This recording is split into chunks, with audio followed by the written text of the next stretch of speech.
the gigs up that I'm from Dalhousie instead of Ivy. I'm not really sure how I'm going to recover from that. Thank you very much, Dean Stevenson.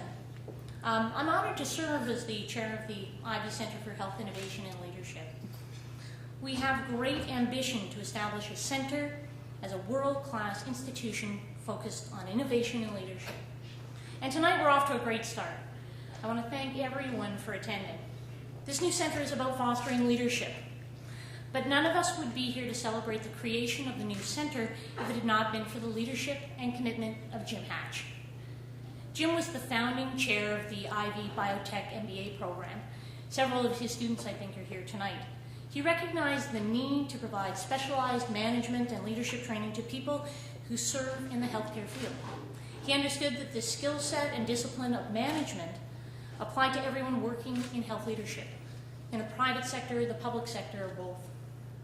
We're building on that foundation, on his ideas, and moving forward. So thank you very much, Jim.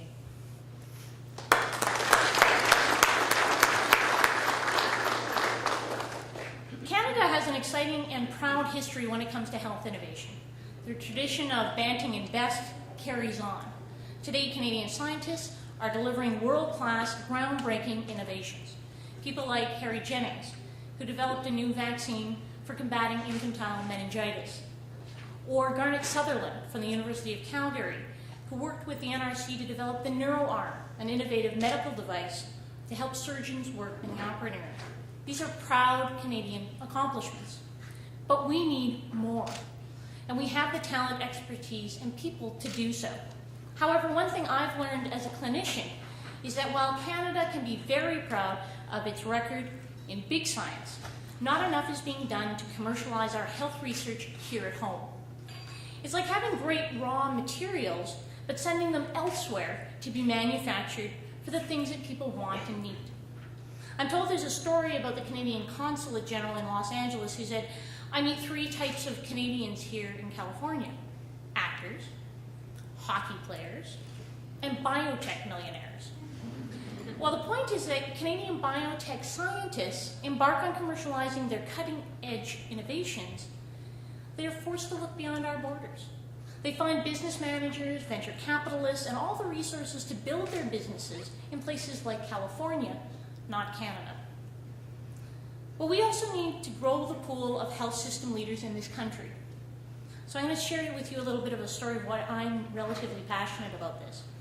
When I was a resident in orthopedics, I remember starting a morning one day when I was woken at 5 a.m. to be told that the knee replacement that my staff man was going to do was about to be canceled.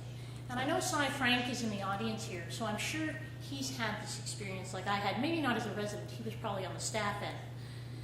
Because there was no beds at the hospital. Now, I had 3 initial reactions. First was, what am I going to tell my staff man? And he's going to kill me over this. It's going to be really bad. He's going to be very angry. Second, what was I going to tell the patient? His surgery was about to be canceled. And third, what could I actually do as a resident who was at the lowest rung of the totem pole to fix this problem and fix it really fast?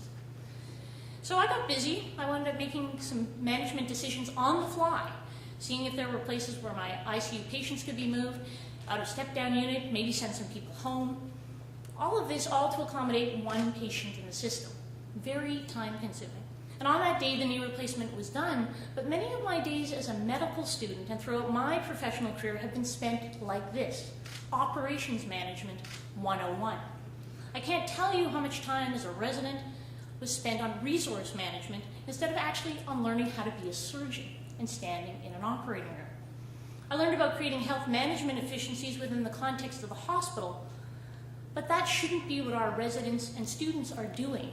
They should be learning how to be physicians, which is precisely why we need to teach more people about the discipline of management and applying it to our healthcare system.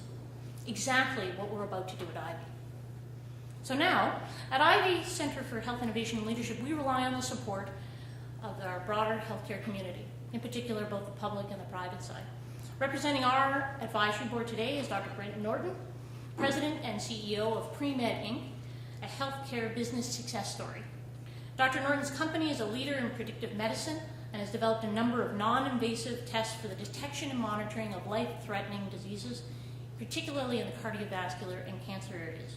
Dr. Norton himself is a graduate of the Ivy Business School and is one of the many successful physician entrepreneurs that Ivy takes great pride in. Dr. Brent Norton.